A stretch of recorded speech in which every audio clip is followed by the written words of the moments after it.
Rosa stood at the iron gate looking up at the house that would be her workplace for the next few months. From the outside it looked like something out of a magazine. The lawn was neatly trimmed, the hedges perfectly shaped, and the white paint on the walls gleamed in the morning sun. But Rosa had been doing this job long enough to know that beautiful houses didn't always mean happy homes. She pressed the doorbell and waited.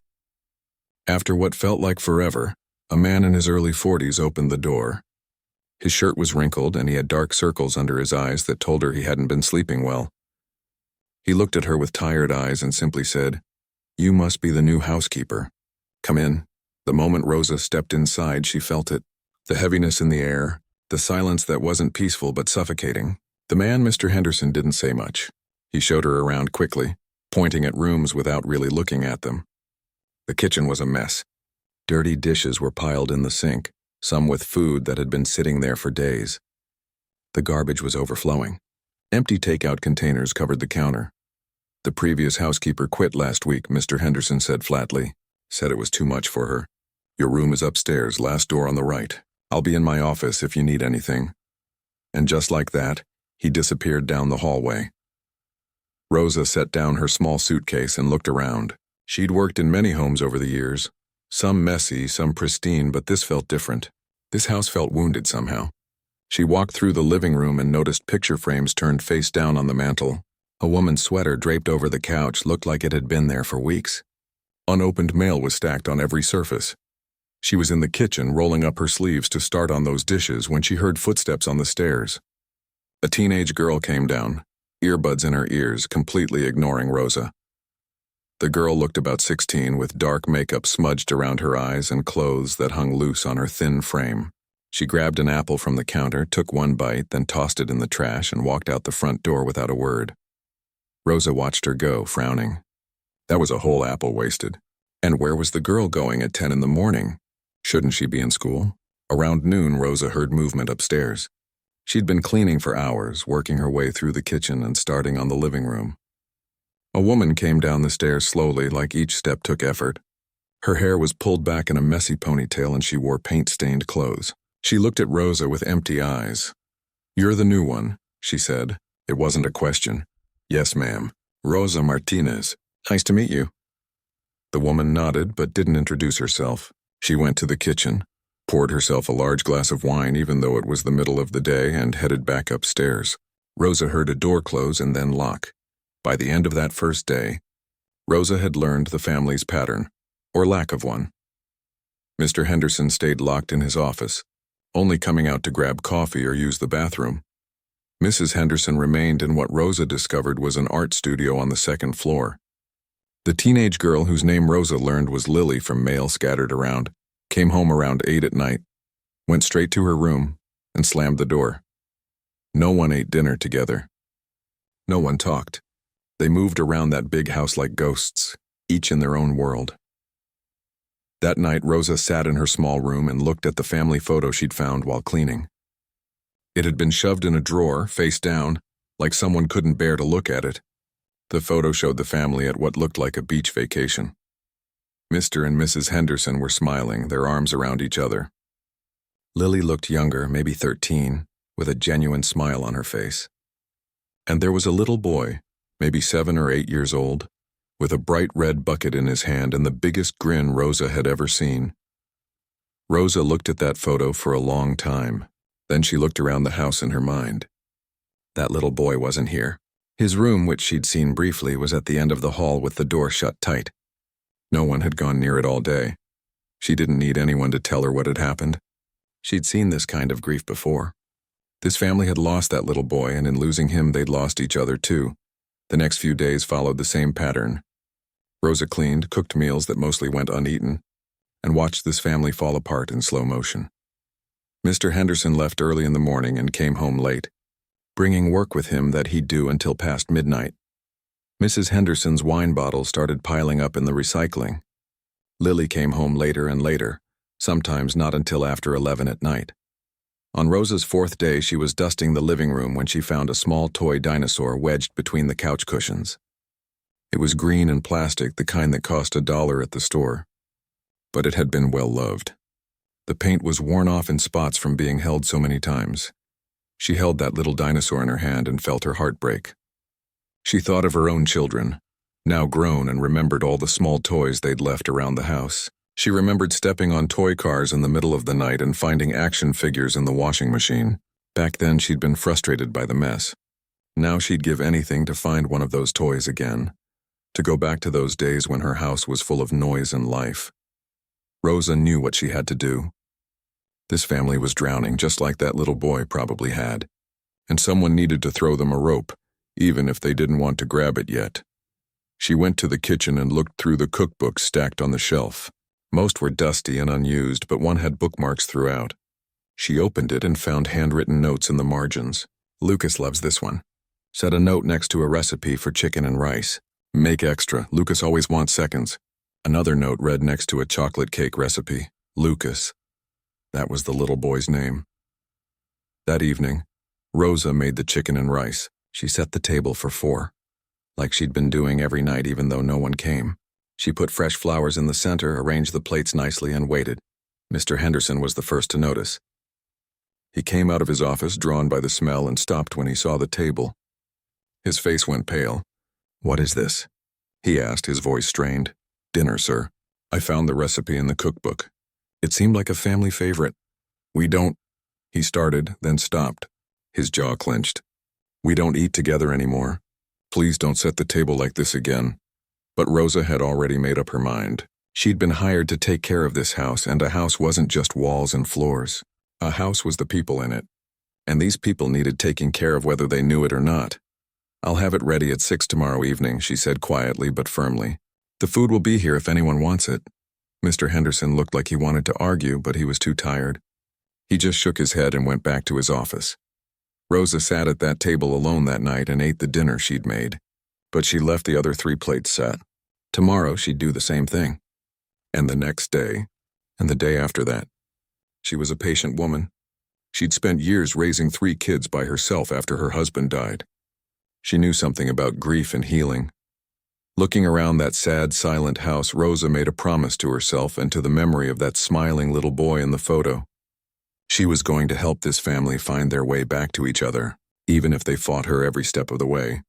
Even if it took every ounce of courage she had, because that's what this house needed, not just someone to clean it, but someone brave enough to care. Rosa kept her promise. Every single evening at 6 o'clock, dinner was on the table. 4 plates set, 4 glasses filled, 4 napkins folded neatly, and every single evening she was the only one who sat down to eat. But Rosa wasn't discouraged. She'd raised 3 children on a waitress's salary after her husband passed away. She knew that consistency was more powerful than words. So she kept cooking, kept setting that table, and kept hoping. On the 7th day, something small happened. Mrs. Henderson came downstairs around 5:30, earlier than usual. She stood in the kitchen doorway watching Rosa chop vegetables. The smell of garlic and herbs filled the air. "You're making lasagna," Mrs. Henderson said. It wasn't a question. "Yes, ma'am. Found the recipe in your cookbook. Lots of notes about it being someone's favorite." Mrs. Henderson's eyes filled with tears. She turned to leave, but then stopped. "He would eat 3 pieces if I let him. Sometimes I'd hide an extra pan in the fridge just so there'd be leftovers for his lunch the next day." It was the first real thing Mrs. Henderson had said to Rosa since she arrived. Rosa didn't push. She just nodded and kept cooking. That night, Mrs. Henderson didn't come down for dinner. But the next morning, Rosa found an empty plate in the sink. Someone had come down after everyone was asleep and eaten the leftovers. It was a start. Rosa began leaving the boys' bedroom door open during the day when she cleaned. The first time Mr. Henderson noticed, he immediately closed it. The next day, Rosa opened it again. This went on for a week, open, closed, open, closed. Finally, Mr. Henderson stopped closing it.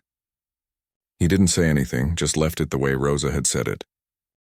The room was like a time capsule. Toys lined the shelves. Books about dinosaurs and space stacked on the nightstand. A small telescope pointed toward the window. Drawings covered one wall, held up with colorful tape. Rosa cleaned the room gently, treating each item like the treasure it was. She dusted the dinosaur collection carefully. She straightened the books. She even watered the small cactus on the windowsill that had somehow survived months of neglect. One afternoon, Rosa was in the room organizing a shelf when Lily appeared in the doorway. The girl stood there, arms crossed, that hard look on her face she always wore. "Why do you keep messing with his stuff?" Lily asked, her voice sharp. "I'm not messing with it," Rosa said calmly. "I'm taking care of it. Same as I take care of everything else in this house." "Well, don't. Just leave it alone. Leave all of us alone." Rosa turned to face the girl. "Is that what you really want? To be left alone?" Lily's tough expression cracked just a little. "You don't know anything about us. You're right. I don't. But I know what a house feels like when people have given up. And I know what it looks like when a family is drowning." Rosa picked up one of the drawings from the desk. It showed a family of stick figures holding hands under a bright sun. "I also know that the person who drew this wouldn't want everyone to stay this sad forever." Lily's eyes went to the drawing. Her bottom lip trembled. "You didn't know him. You don't get to talk about what he'd want." "You're right again," Rosa said gently. "So why don't you tell me about him?" For a moment it looked like Lily might open up. But then the walls came back up. She turned and walked away, her footsteps heavy on the stairs. But Rosa noticed something. The next day, Lily didn't slam her bedroom door quite as hard. And the day after that, she came home an hour earlier than usual. Small changes, tiny ones, but changes nonetheless. Rosa started playing music while she cooked. Not loud, just soft songs from her home country that her own mother used to play. The house had been silent for so long that the music felt like opening windows in a stuffy room. One evening, Mr. Henderson came out of his office, drawn by the smell of cooking and the sound of music. He stood in the kitchen doorway, watching Rosa move around the kitchen as she hummed along to the song. "My wife used to play music while she cooked," he said quietly. "Before?" Rosa nodded. "Music makes a house feel alive." "This house isn't alive anymore," he said, his voice hollow. Rosa stopped what she was doing and looked at him directly. "Only because you've all decided it shouldn't be. A house is what you make it, Mr. Henderson. Right now you're all choosing to live in a tomb instead of a home." His face darkened. "You have no idea what you're talking about. You have no idea what it's like to lose a child." Rosa interrupted. "No, but I lost my husband when my kids were 6, 8, and 10. I know what it's like to feel like you can't breathe. I know what it's like to look at your children and not know how to help them because you can't even help yourself." Mr. Henderson stared at her, speechless. "The difference," Rosa continued, "is that I had 3 kids depending on me. I couldn't fall apart because they needed me not to. You have a daughter who needs you. Your wife needs you, and you need them. But instead, you're all hiding in different corners of this house, pretending that if you don't look at each other, it won't hurt as much." "How dare you?" he started. "I dare because someone has to," Rosa said firmly. "I dare because I was hired to take care of this home, and that's what I'm doing. Even if you don't like how I do it." Mr. Henderson looked like he wanted to yell at her, to fire her on the spot. But instead his shoulders sagged and he walked back to his office without another word. Rosa thought she might have pushed too hard. She thought she might find her bags packed by the front door the next morning. But when she came downstairs, Mr. Henderson was sitting at the kitchen table with a cup of coffee. He didn't say anything, didn't even look at her. But he was there, outside his office, for the first time since she'd arrived. That same day, Rosa noticed Mrs. Henderson had left her studio door open a crack. Curious, Rosa peeked in when she was cleaning upstairs. The room was full of paintings. Dozens of them. And every single one was the same scene. Water. Dark blue water with light filtering through from above. It was beautiful and haunting and deeply sad. Mrs. Henderson was standing at her easel, adding another layer to yet another water painting. She noticed Rosa and didn't send her away. "I can't paint anything else," Mrs. Henderson said, her voice barely above a whisper. "I've tried. But this is all that comes out." Rosa stepped into the room. "May I ask what happened?" "If it's not too painful." Mrs. Henderson set down her brush. "We were on vacation. A lake house. Lucas loved the water. We took our eyes off him for just a minute. Just 1 minute. And he—" She couldn't finish the sentence. Rosa walked over and stood beside her. "I'm so sorry." "Everyone says that," Mrs. Henderson said bitterly. "Everyone's sorry, but sorry doesn't bring him back. Sorry doesn't change the fact that we failed him, that I failed him. You didn't fail him. Terrible things happen. It doesn't mean you failed. I was his mother. It was my job to keep him safe." Rosa looked at all the paintings of water. "Is this why you paint these? To punish yourself?" Mrs. Henderson's hand went to her throat. I don't know. Maybe I can't stop seeing it. The water. The way the light looked when they pulled him out. I close my eyes and it's all I see. Then maybe it's time to paint something different, Rosa said gently. Not to forget, but to remember the other parts too. The good parts, Mrs. Henderson shook her head. I can't, I've tried. Then maybe you don't paint for a while. Maybe you do something else. Maybe you remember that you have a daughter who's hurting just as much as you are, and she needs her mother. Mrs. Henderson's face crumpled. I don't know how to be her mother anymore. I don't know how to be anything anymore. Rosa put her hand on the woman's shoulder. You start small. You come downstairs. You eat dinner with your family. You say good morning to your daughter. You take one small step and then another and then another. That's how you find your way back. That evening, Rosa set the table as usual. She'd made pot roast, another recipe from the cookbook with notes about Lucas. She didn't expect anyone to come. But at 6:15 she heard footsteps on the stairs. Mrs. Henderson appeared, her hair brushed, wearing clean clothes instead of paint-stained ones. She looked terrified but determined. She sat down at the table. Rosa served her without making a big deal of it. They ate in silence, but it was a different kind of silence than the house usually held. This silence felt less empty. Mr. Henderson emerged from his office around 6:30, probably drawn by the voices. He stopped when he saw his wife at the table. They looked at each other for a long moment. Then he sat down too. Rosa served him a plate. Still nobody spoke. But they were there.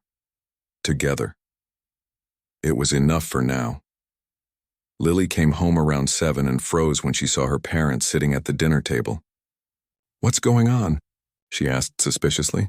Having dinner, Mrs. Henderson said, her voice shaky. Would you like to join us? Lily looked like she might refuse, might run upstairs and slam her door like always. But something in her mother's face made her hesitate. Finally, she sat down in the 4th chair.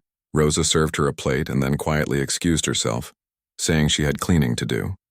But really, she wanted to give them space. This family needed to remember how to be together without an audience. She could hear their voices from the kitchen as she washed dishes. Quiet at first, awkward. Long pauses between words. But they were talking. Actually talking. For the first time in months, that house sounded like people lived there instead of ghosts. Things didn't magically get better after that one dinner. The next night, only Mrs. Henderson came down. The night after, no one did. But Rosa kept setting that table, kept cooking those meals, kept believing that eventually something would shift. 2 weeks later, Rosa got a call from the police station at 10:30 at night. They'd picked up Lily downtown with a group of kids. There was alcohol involved. Nothing serious enough for charges, they said, but someone needed to come get her. Rosa woke up Mr. Henderson and told him what happened. She expected him to be angry, to storm out the door. Instead, he just sat on the edge of his bed with his head in his hands. I don't know what to do with her anymore, he said. Ever since Lucas died, she's been like this. And I don't have the energy to fight her. Maybe you don't need to fight her, Rosa said. Maybe you just need to show up. When they got to the police station, Lily was sitting on a bench with her arms crossed, that same defiant look on her face. But Rosa could see beneath it. The girl was scared, embarrassed, lost. Mr. Henderson signed the paperwork without saying a word. The drive home was silent. Lily stared out the window. Mr. Henderson gripped the steering wheel so tight his knuckles were white. Back at the house, Lily headed straight for the stairs. But Mr. Henderson's voice stopped her. Don't walk away from me. Lily turned, her eyes flashing.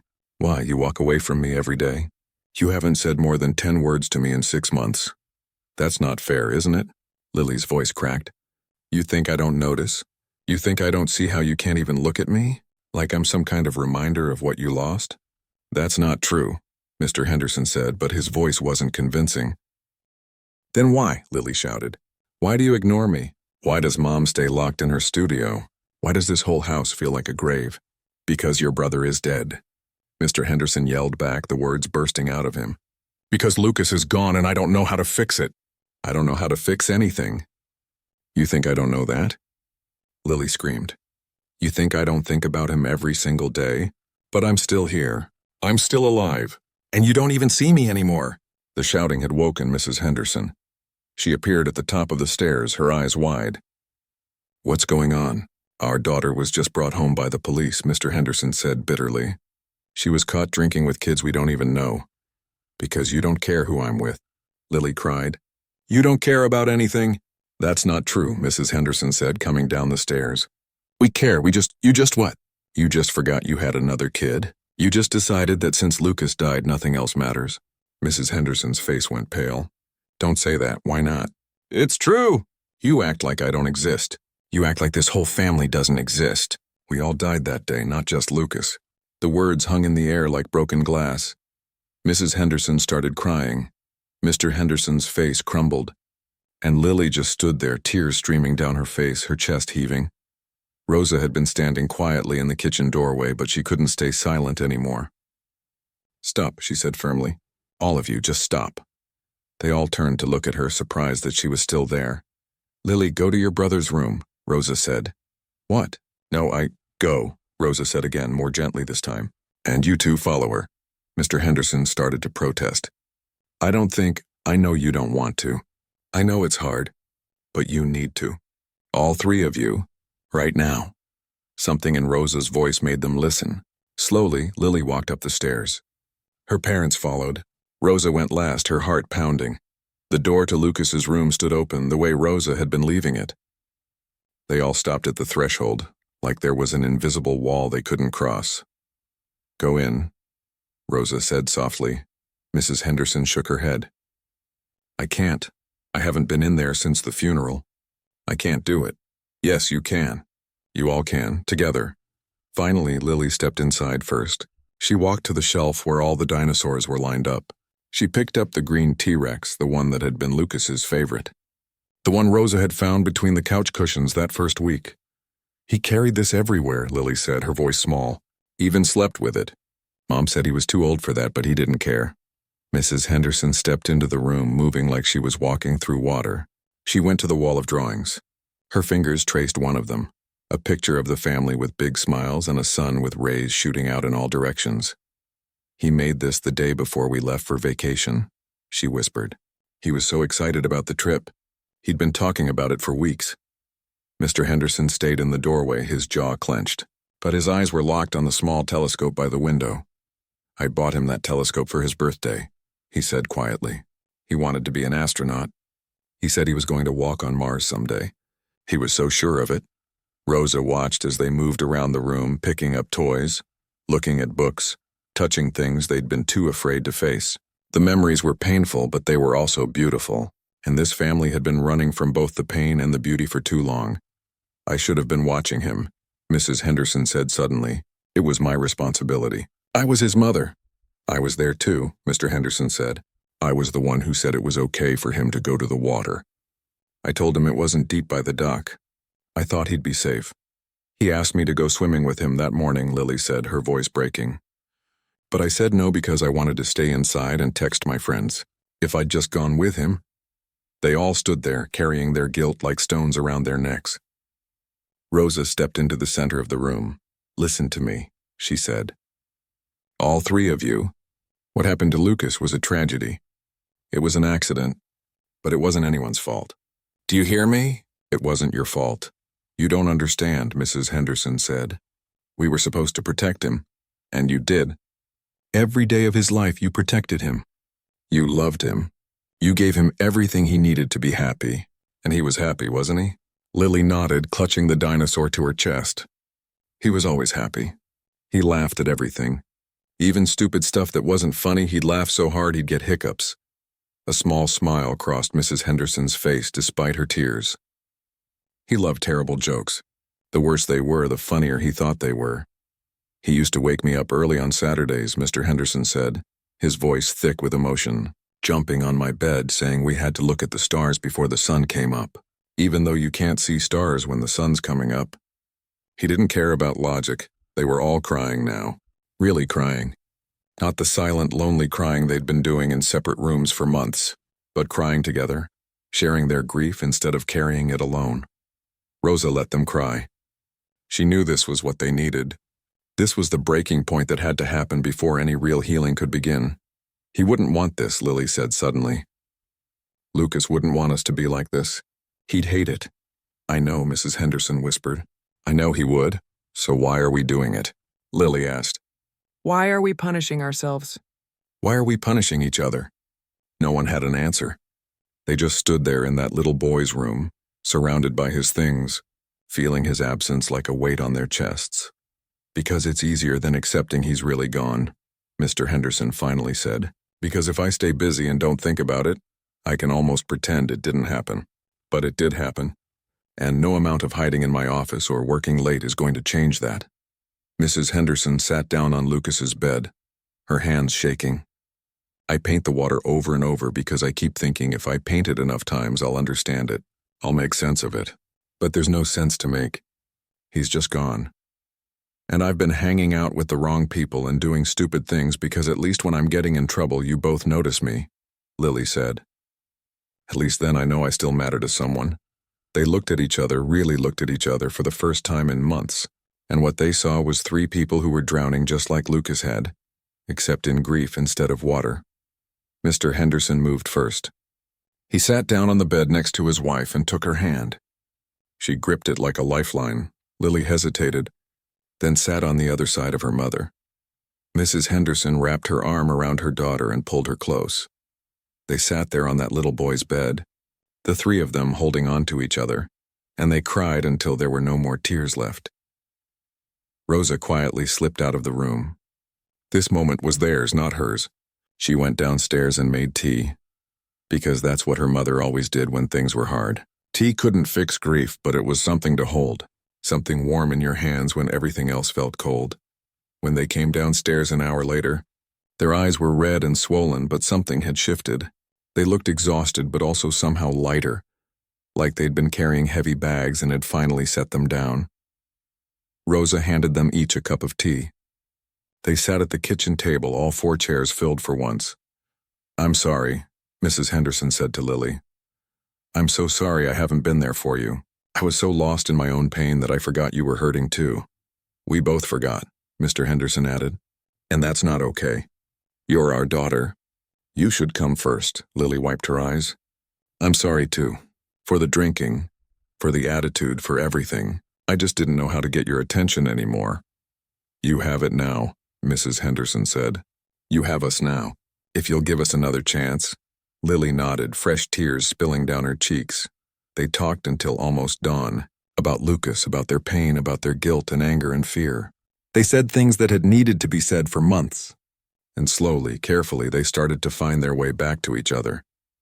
The morning after that long, tearful night, Rosa woke up wondering if things would go back to how they were. She'd seen it happen before in other homes. People had breakthroughs, shared their feelings, and then by morning, the walls were back up and everyone retreated to their corners. But when she came downstairs, Mr. Henderson was already in the kitchen making coffee, not just for himself, but a full pot. He looked up when he heard her footsteps. "Morning," he said. "I'm making breakfast. Nothing fancy, just eggs and toast. But I thought maybe we could all eat together." Rosa smiled. "That sounds wonderful." Mrs. Henderson came down next, and for the first time since Rosa had arrived, she wasn't heading to her studio. She sat at the kitchen table and actually opened the newspaper. Lily appeared around 8, earlier than she'd been up in weeks. They ate breakfast together. The conversation was awkward at first, lots of silence and uncertain glances. But it was a start. When Mr. Henderson left for work, he kissed his wife on the forehead and squeezed Lily's shoulder. Small gestures, but they meant everything. After he left, Mrs. Henderson looked at Lily. "You have school today, don't you?" Lily looked down. "Yeah, but I've missed so many days. I'm really behind, then we'll figure it out. Maybe we can get you a tutor. Or I can help you catch up." "You'd do that?" Lily asked, surprised. "Of course. You're my daughter. I should have been doing it all along." Rosa watched this exchange while doing the dishes. Her heart felt full. This was what she'd been hoping for. Not a miracle cure, but small steps toward healing. That afternoon, Rosa made a suggestion. "I was thinking," she said to Mrs. Henderson. "The backyard needs some work. Maybe we could plant a garden. Something colorful." Mrs. Henderson looked uncertain. "I don't know. I haven't done any gardening in years." "Lily could help," Rosa said. "It could be a project you do together." Mrs. Henderson thought about it. Lucas always wanted a garden. He saw one at his friend's house and asked if we could have one too. "I kept saying we'd do it next year," her voice caught, but next year never came. "Then maybe now is the time," Rosa said gently. That weekend, all three of them went to the garden center. It was the first time they'd gone anywhere together as a family since the funeral. They walked through the rows of flowers and plants, and slowly something changed. Lily started picking out flowers she thought were pretty. Mrs. Henderson remembered which ones would grow well in their yard. Mr. Henderson started making plans for where everything would go. "We should put a bench here," he said, pointing to a spot under the old oak tree. "Somewhere to sit and enjoy the garden." "Lucas would have loved that," Lily said quietly. "He always wanted to have picnics in the backyard." Instead of the sadness that usually came when they mentioned Lucas, this time there were small smiles. They were learning that they could talk about him without falling apart. That remembering could be sweet along with the bitter. They spent the next few weekends working on the garden together. Rosa helped, but mostly she watched them figure out how to be a family again. They laughed when Mr. Henderson accidentally planted something upside down. They worked side by side, getting dirt under their nails, and slowly the backyard transformed. Mrs. Henderson started painting again, but different subjects this time. She painted the garden as it grew. She painted Lily laughing with dirt on her face. She painted her husband kneeling in the soil, surrounded by flowers. The paintings were still tinged with sadness, but there was also joy in them. Life alongside the grief. One evening, Lily came to Rosa in the kitchen. "Can you teach me to make that lasagna?" she asked. "The one Lucas liked." "I want to learn how." Rosa's eyes filled with happy tears. "Of course." They cooked together, Rosa showing Lily how to layer the pasta and cheese, how to get the seasoning just right. Lily talked while they cooked, really talked, about school and her friends and her fears about the future. "I'm scared I'm going to forget him," Lily admitted. "Already some of the memories are fuzzy. I can't remember exactly what his voice sounded like anymore." Rosa put her hand on Lily's shoulder. "That's normal. That's part of grief. But you'll remember the important things. The way he made you feel. The love you shared. Those things don't fade." "How do you know?" Lily asked. "About grief, I mean. You said you lost your husband," Rosa nodded. 22 years ago. Heart attack. He was only 35. One day he was here and the next day he wasn't. I had 3 little kids and no idea how to go on." "But you did." "Go on, I mean. Because I had to. Because they needed me. And because I realized that living was the best way to honor his memory. He wouldn't have wanted us to stop living just because he was gone." Lily was quiet for a moment. "Lucas wouldn't want us to stop living either." "No," Rosa agreed. "I don't think he would. The lasagna came out perfect." They all ate together, and Mr. Henderson said it was almost as good as the one Rosa made. Lily beamed with pride. Rosa started a new tradition.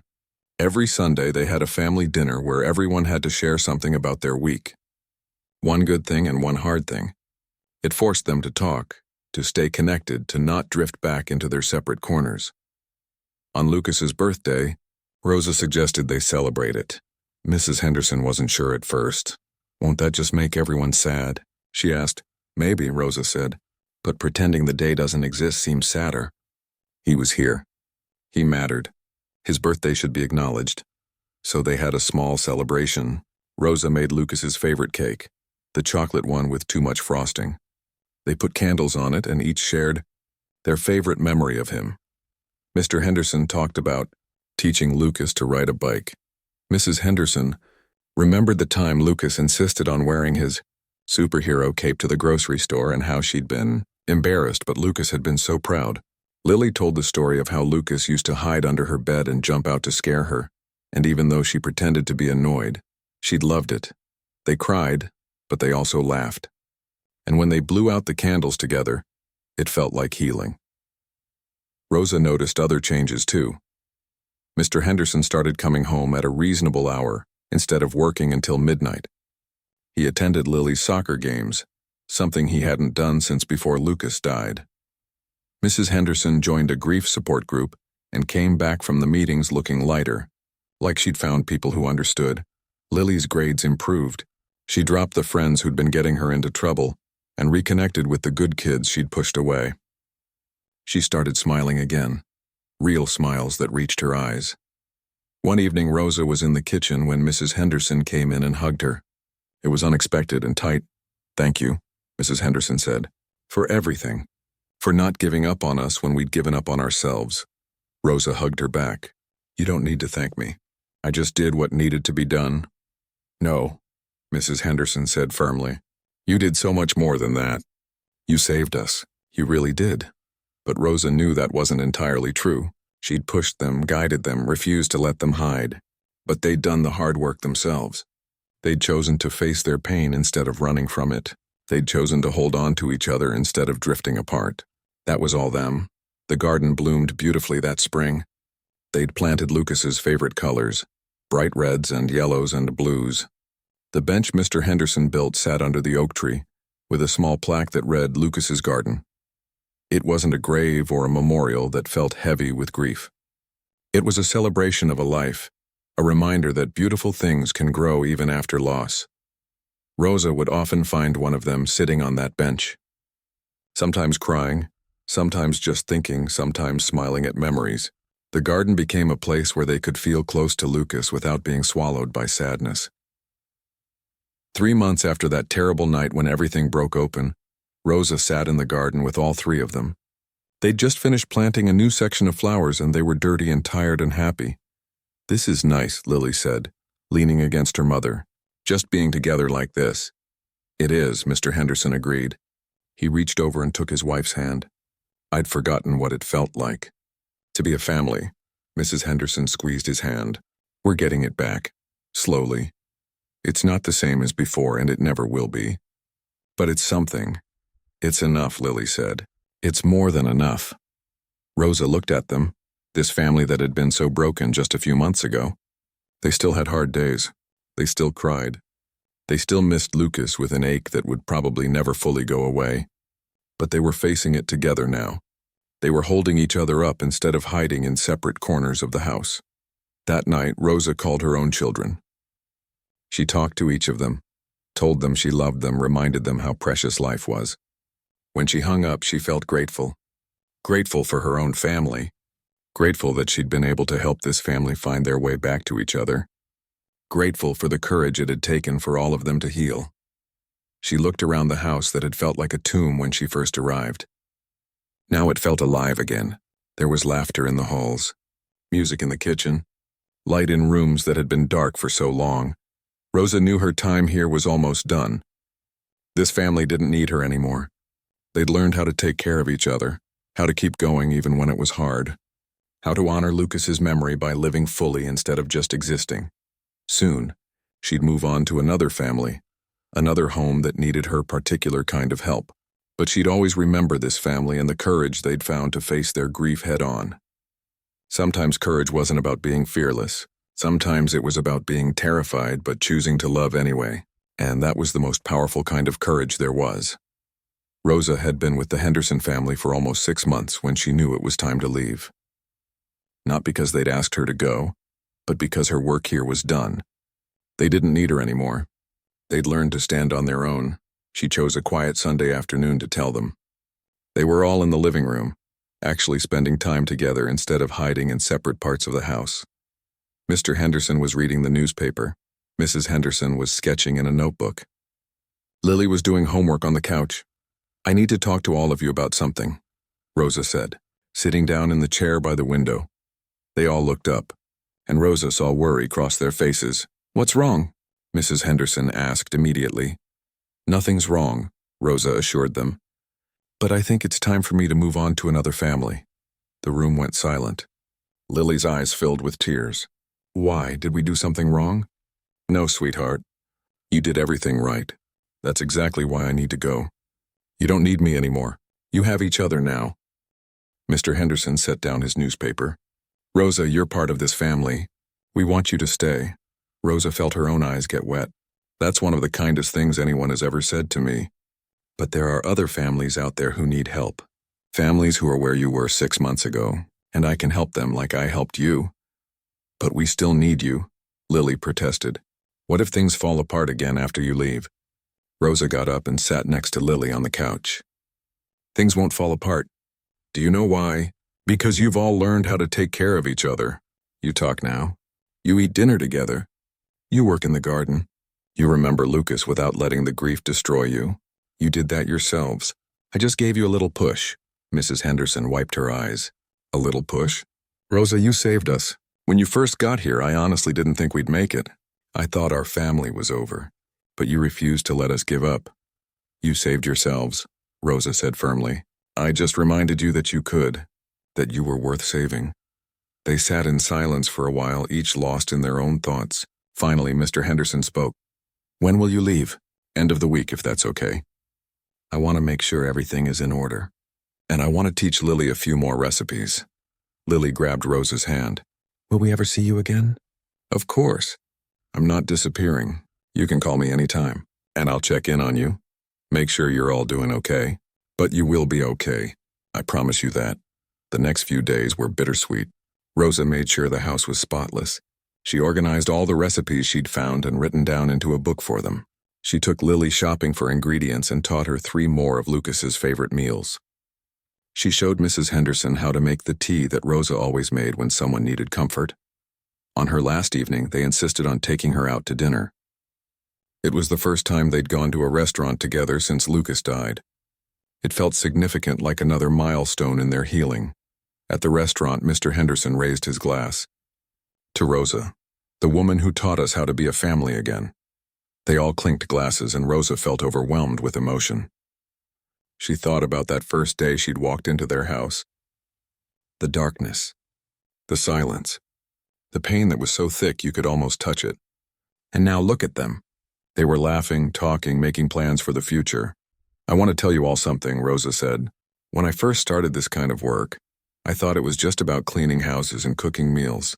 But over the years, I've learned it's about so much more than that. It's about caring for people when they've forgotten how to care for themselves. And you've taught me just as much as I've taught you. What did we teach you? Lily asked. Rosa thought about it. You taught me that people are stronger than they think. That love doesn't end when someone dies.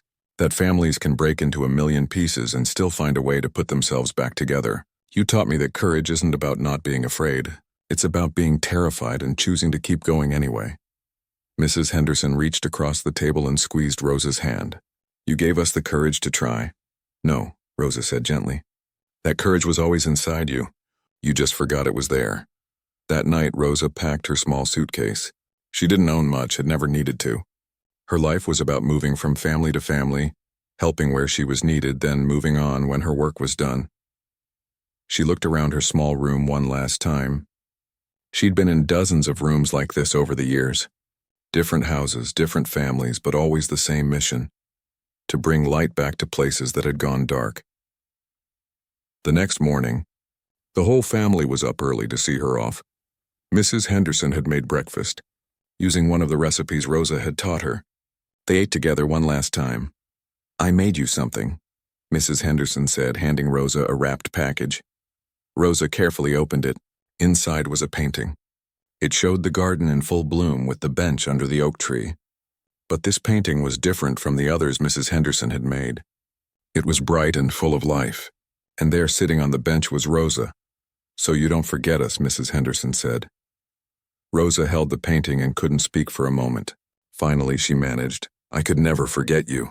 Any of you. Lily handed her an envelope. This is from me. Don't open it until you're gone. Mr. Henderson was last. He handed her a check. This is a bonus, and it's not enough for what you've done for us, but it's something. Rosa tried to refuse it, but he insisted. Please, let us do this. You've given us so much. Let us give something back. Finally, it was time to go. They walked her to the front door, the same door she'd walked through 6 months ago when this house had felt like a graveyard. Rosa hugged each of them. Lily clung to her and cried. I'm going to miss you so much. I'll miss you too, sweet girl. But you're going to be just fine. Better than fine. You're going to do amazing things, she hugged Mrs. Henderson. Keep painting. Keep letting the joy in along with the sadness. She hugged Mr. Henderson. Take care of them. Take care of yourself. Don't work so hard that you forget to live. I won't, he promised. You taught me what's really important.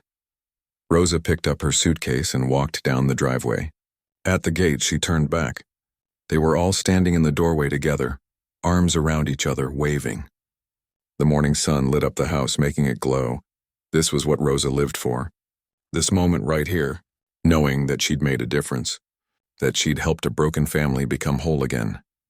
She waved back, then turned and walked down the street toward the bus stop.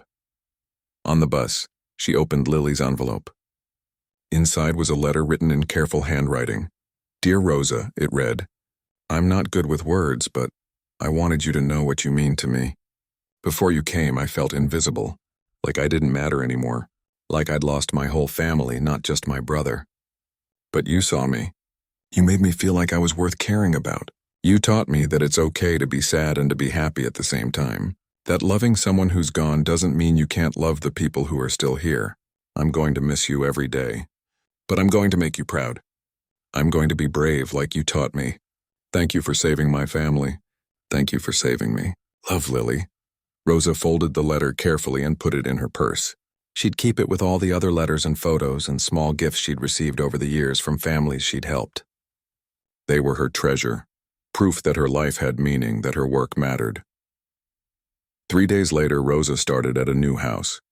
Different family, different problems, but the same core issue: people who'd forgotten how to connect, how to care, how to be a family. The mother was overwhelmed with 3 young kids and no help.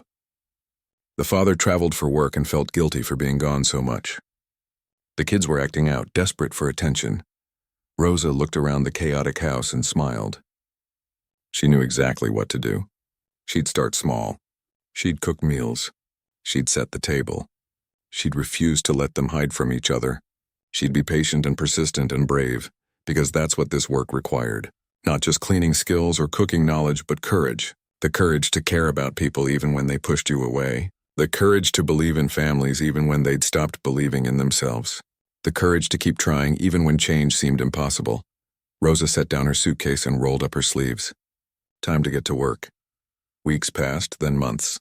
Rosa stayed in touch with the Henderson family. Mrs. Henderson sent photos of new paintings. Mr. Henderson sent updates about Lily's soccer games. Lily called sometimes just to talk, to share what was happening at school or to ask advice about boys or friendships. The garden was thriving, they told her. They spent time there every week as a family. They still had hard days. Days when missing Lucas felt overwhelming. But they faced those days together now. They didn't hide from their grief or from each other. One day, a year after Rosa had left, she got a package from them. Inside was a photo album. It was full of pictures from the past year: the family at Lily's graduation, Mrs. Henderson at her first art show, Mr. Henderson coaching Lily's soccer team, the 3 of them working in the garden, birthday celebrations, holiday gatherings, regular, beautiful, ordinary moments. The last page had a photo of all 3 of them standing in front of the house with a sign that read, "Home Sweet Home." Underneath, they'd written, "Thank you for reminding us what home really means. It's not a place. It's the people you love and who love you back. You gave us that gift. We'll never forget it. We'll never forget you." Rosa put the album on her shelf next to all her other memories. She looked at it and felt proud. Not proud of what she'd done, but proud of what they'd done. Proud that they'd found the courage to heal. Proud that they'd chosen love over fear. Because that was the real lesson Rosa had learned over her years of helping families. Love was always the answer. Love was always worth fighting for, even when it hurt. Especially when it hurt. That night, Rosa called her own children like she did every week. She told them she loved them. She reminded them to cherish each other, to not take anything for granted, to live fully and love fiercely. When she hung up the phone, Rosa looked around her small room in yet another family's house. Tomorrow she'd wake up and cook breakfast. She'd set the table. She'd find small ways to bring this family back together.